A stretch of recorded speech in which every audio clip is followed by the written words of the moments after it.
Grammar course का आज सबक नंबर 13 है। अगर आपने हमारी जो प्रीवियस तमाम क्लासेस है उनको मिस कर दिए हैं तो उनका लिंक्स आपको वीडियो के नीचे डिस्क्रिप्शन में मिल जाएगा। दोस्तों, हम आपके लिए इंग्लिश को सीखना आसान बना रहे हैं। इंग्लिश आपके लिए सीखना आसान कैसे होगा? जब आपको ग्रामर के बेसिक कॉन्सेप्ट्स का अच्छी तरह से पता होगा। जैसे कि अगर हम पार्ट्स ऑफ स्पीच की बात करें तो पार्ट्स ऑफ स्पीच राइटिंग में तो बहुत ज़्यादा यूज होते हैं, लेकिन अगर हम स्पीकिंग की बात करें तो स्पीकिंग में भी बहुत ज़्यादा इनको यूज किया जाता है। तो आपको तमाम पार्ट्स ऑफ स्पीच अच्छी तरह सीखने चाहिए। इसीलिए हमने आपके लिए एक कंप्लीट सीरीज शुरू की है। इसकी कुछ क्लासेस हम आपके लिए ऑलरेडी अपलोड कर चुके हैं। आज हम आपके लिए एक न्यू टॉपिक लेके आए हैं जो कि आपके लिए सीखना बहुत ज़रूरी है। दोस्तों, आपसे रिक्वेस्ट है कि हमारे चैनल को लाजमी सब्सक्राइब करें और साथ में बेल आइकन को भी प्रेस कर दें।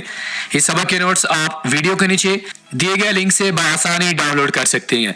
लेकिन दोस्तों, उससे पहले आपको ये पता होना चाहिए कि हमने आपको प्रीवियस क्लास में क्या सिखाया था। प्रीवियस क्लास में हमने आपको वर्ब और उसकी तमाम टाइप्स के मुतालिक अच्छे से सिखा दिया।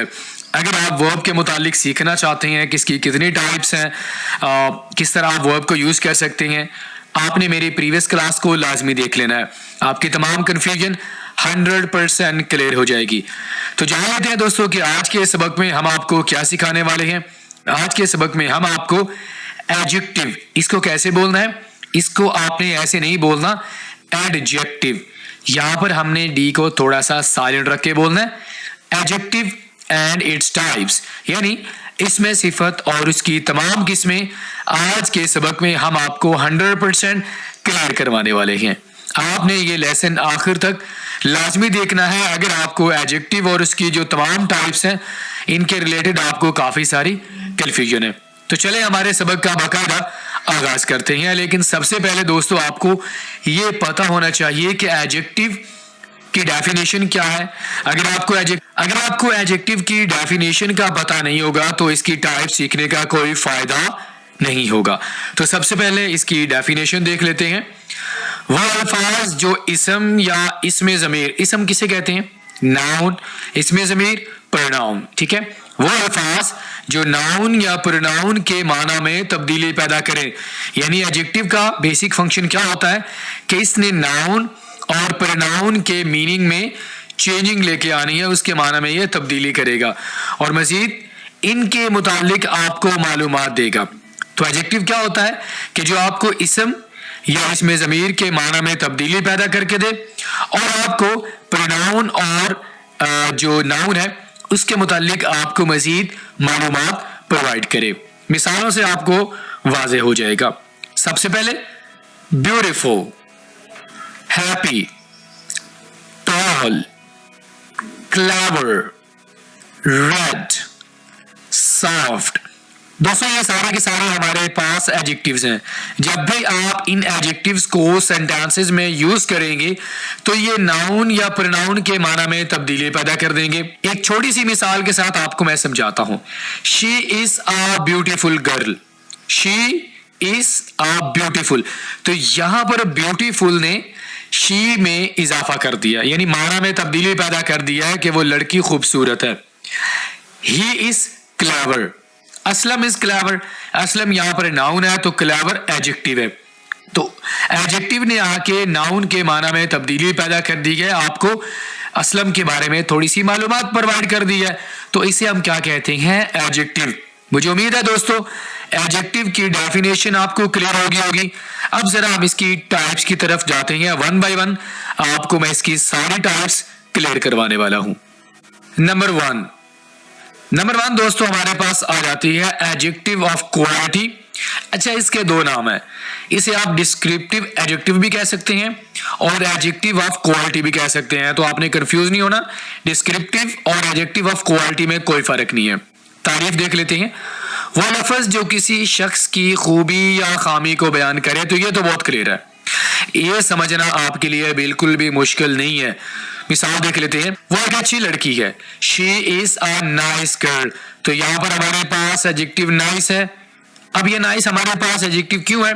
क्योंकि इसने ये शी हमारे पास प्रोनाउन है, इसके माना में आके तब्दीली पैदा कर दी है, आपको मालूमात दी है कि वो जो लड़की है वो बहुत उम्दा है, वो बहुत अच्छी है, ठीक है। अली एक बहादुर लड़का है।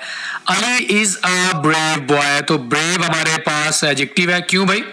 क्योंकि इसने आपको अली के बारे में जो नाउन है, इससे मैं इसके बारे में आपको मालूमात दी है कि वो क्या है, वो बहादुर है। तो यहाँ पर देखिए, यहाँ पर खूबी बताई जा रही है। खामी की बात करें तो शी इज अगली, शी इज रूड। तो ये एडजेक्टिव हमारे पास है जिनको आप यूज कर सकते हैं किसी की खामी बताने के लिए। तो एडजेक्टिव ऑफ क्वालिटी या डिस्क्रिप्टिव एडजेक्टिव क्या हुआ कि वो लफ्ज जो आपको किसी शख्स की खूबी या खामी को बयान करे, इसे हम एडजेक्टिव ऑफ क्वालिटी कहते हैं। क्लियर है ना? बहुत ही सिंपल है। आगे बढ़ते हैं। नंबर 2 पे दोस्तों हमारे पास आ गया एडजेक्टिव ऑफ क्वांटिटी। क्वांटिटी से आपको समझ आ जाना चाहिए कि ये एडजेक्टिव कौन सा होगा। तारीफ देख लेते हैं। ऐसे अल्फाज जो किसी इस्म की मिकदार को जाहिर करें। मिकदार से मुराद क्या है कि कोई चीज आपके पास कितनी है। इसके लिए हम मुख्तलिफ वर्ड्स का इस्तेमाल करते हैं, जैसे कि सम, मैनी, मच, इनफ। तो ये वाले वर्ड्स यूज होंगे एडजेक्टिव ऑफ क्वांटिटी में। मजीद एग्जांपल देख लेते हैं, आपको वाजे हो जाएगा। मेरे पास बहुत चीनी है। I have much sugar. तो मच हमारे पास क्या हुआ, ये हमारे पास एडजेक्टिव ऑफ क्वांटिटी है। ये मिकदार बता रहा है कि आपके पास चीनी कितनी है। मेरे पास बहुत चीनी है। ठीक है। उसके पास काफी पानी है। She has enough water. Enough हमारे पास क्या हुआ, एडजेक्टिव है, क्योंकि ये बता रहा है कि आपके पास पानी कितना है। मेरे पास काफी पानी है। तो इसे इस तरह के जो वर्ड्स होते हैं जो हम सेंटेंसेस में यूज करते हैं, इसे हम क्या कहते हैं, एडजेक्टिव ऑफ क्वांटिटी, जो कि मुख्तलिफ चीजों की मिकदार बताने के लिए इस्तेमाल होती हैं। क्लियर हो गया दोस्तों? नंबर 3 पे हमारे पास आ गया जी एडजेक्टिव ऑफ नंबर। नंबर से बिल्कुल वाज़े है। ऐसे अल्फाज जिसे हम इस्तेमाल करते हैं इस्म की तादाद को बयान करने के लिए। इस्म से क्या मुराद है, आपने कंफ्यूज नहीं होना दोस्तों। ये इस्म से मुराद होता है नाउन। उर्दू में बता रहे हैं ना, ठीक है। ये आपको नाउन्स की तादाद बताएगा कि नाउन कितने हैं। क्लियर है ना? मिसाल देख लेते हैं। मेरे 2 भाई हैं। I have 2 brothers. तो यहाँ पर जो 2 है ये बेसिकली हमारे पास क्या है, एडजेक्टिव है, और एडजेक्टिव भी नंबर है। एडजेक्टिव ऑफ नंबर इसे कहते हैं। ये बता रहा है कि सब्जेक्ट जो आई है इसके पास भाई कितने हैं, 2 भाई हैं। ठीक है। अक्सर लड़कियां सुस्त हैं। Most girls are lazy. तो यहां पर मोस्ट होगा एडजेक्टिव, ये गर्ल्स नहीं होगा। ठीक है। मोस्ट आपके पास एडजेक्टिव ऑफ नंबर होगा। ये क्या बता रहा है कि अक्सर लड़कियां, ये यहां पर गर्ल्स अब आपके पास नाउन है। अक्सर लड़कियां सुस्त हैं, तो आपको नाउन के बारे में मालूमात दी जा रही है। आपको बताया जा रहा है कि इस्म की तादाद कितनी है। क्लियर? आगे बढ़ती हैं। नंबर 4 पे हमारे पास आ गया दोस्तों डेमॉन्स्ट्रेटिव एडजेक्टिव। कैसे? डेमॉन्स्ट्रेटिव एडजेक्टिव। डेमॉन्स्ट्रेटिव एडजेक्टिव ऐसे अल्फाज जो अपने बाद में आने वाले इस्म, अपने यानी वो इस्म जो इन अल्फाज के बाद यूज होगा उसकी तरफ इशारा करें। डेफिनेशन से शायद आपको ये क्लियर नहीं होगा। मिसालें देख लेते हैं, आपको 100% क्लियर हो जाएगा। वो मेरा बैग है। That is my bag. तो ये दैट आपके पास डेमॉन्स्ट्रेटिव एडजेक्टिव है। दोस्तों अगर आप डेमॉन्स्ट्रेटिव एडजेक्टिव को बेहतर समझना चाहते हैं तो आपने 4 वर्ड्स को अपने ज़हन में रखना है। This, that, these and those. तो ये वाले हमारे पास वर्ड्स होंगे जिनको कहा जाता है डेमॉन्स्ट्रेटिव एडजेक्टिव्स, और ये नाउन से पहले इस्तेमाल हो रहे हैं। वो कैसे? ये आपके पास बैग है, ये नाउन है, तो यहां पर दैट इशारा कर रहा है किसकी तरफ, बैग की तरफ। तो डेफिनेशन आपको समझ आ गई कि ऐसे अल्फाज जो अपने बाद में आने वाले इस्म, तो ये आपके पास ये दैट वर्ड है। ठीक है। ये अपने बाद में आने वाला इस्म कौन सा है, बैग है, इसकी तरफ इशारा कर रहा है। वो मेरा बैग है। आगे बढ़ती हैं। ये मेरा घर है। This is my house. तो यहां पर दिस इशारा कर रहा है हाउस की तरफ। ये दिस आपके पास डेमॉन्स्ट्रेटिव एडजेक्टिव हुआ। ये सब मेरी बिल्लियां हैं। These are my cats. These are my cats. तो क्लियर हो गया। ऐसे अल्फाज जो अपने बाद में आने वाले इस्म की तरफ इशारा करें, ऐसे वर्ड्स को हम इंग्लिश ग्रामर में डेमॉन्स्ट्रेटिव एडजेक्टिव कहते हैं। 4 वर्ड्स आपने ज़हन में रखने हैं। This, that, these and those.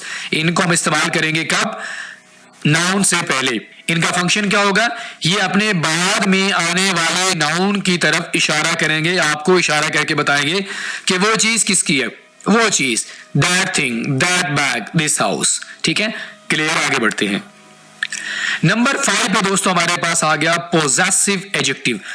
Possessive का माना क्या होता है? मिल्कियत के बारे में जब आप बात करते हैं तो आप पोजेस का वर्ड यूज करते हैं। पोजेस, अब मिल्कियत में किसी चीज का होना।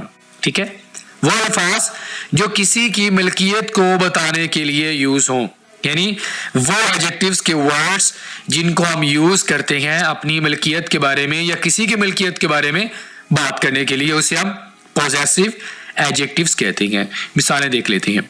The bike is ours, bike हमारी है। इसमें कौन से वर्ड्स होंगे? माई, माइन, यूर, यूअर्स।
यहां पर हुज आपके पास इंट्रोगेटिव एडजेक्टिव है। आपका नाम क्या है? What is your name, what आपके पास इंट्रोगेटिव एडजेक्टिव आ गया। आपकी किताब कौन सी है? विच बुक इज योर्स, विच यहां पर क्या है? इंट्रोगेटिव एडजेक्टिव है। तो इंट्रोगेटिव एडजेक्टिव वो वर्ड्स जिनको हम यूज करते हैं आगे वाले से सवाल पूछने के लिए।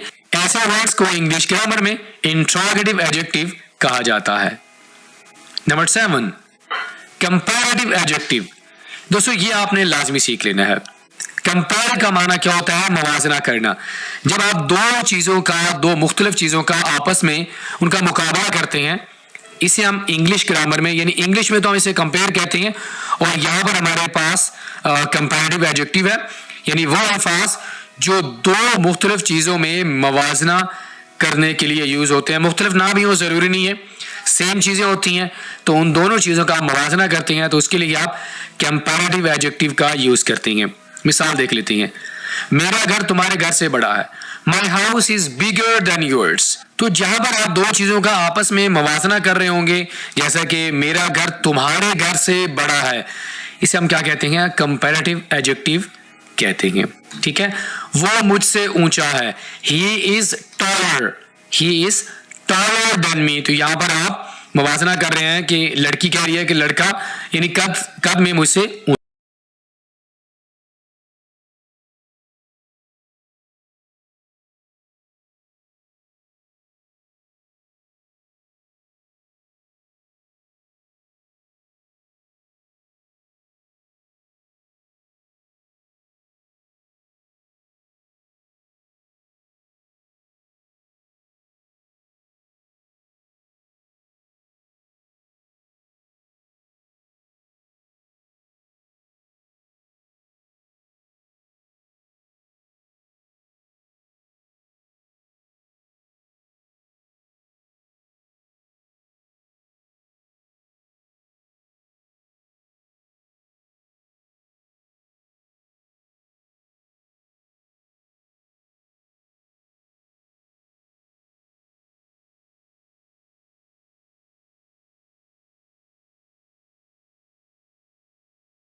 ही लड़की थी।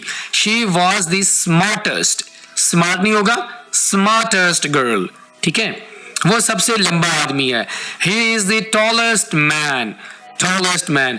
तो कंपैरेटिव और सुपरलेटिव में फर्क क्या है कि कंपैरेटिव में आप दो चीजों का आपस में मवाजना करती हैं कि एक चीज दूसरी चीज से बड़ी है। सुपरलेटिव में आप क्या करते हैं कि आप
तो इस तरह की जो एग्जांपल्स होती हैं उनको हम कंपैरेटिव एडजेक्टिव्स कहते हैं।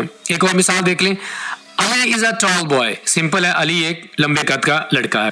तो यहाँ पर इस मिसाल को देखिए, अली इज टॉलर, यहाँ पर टॉलर होगा, टॉलेस्ट नहीं होगा, ठीक है,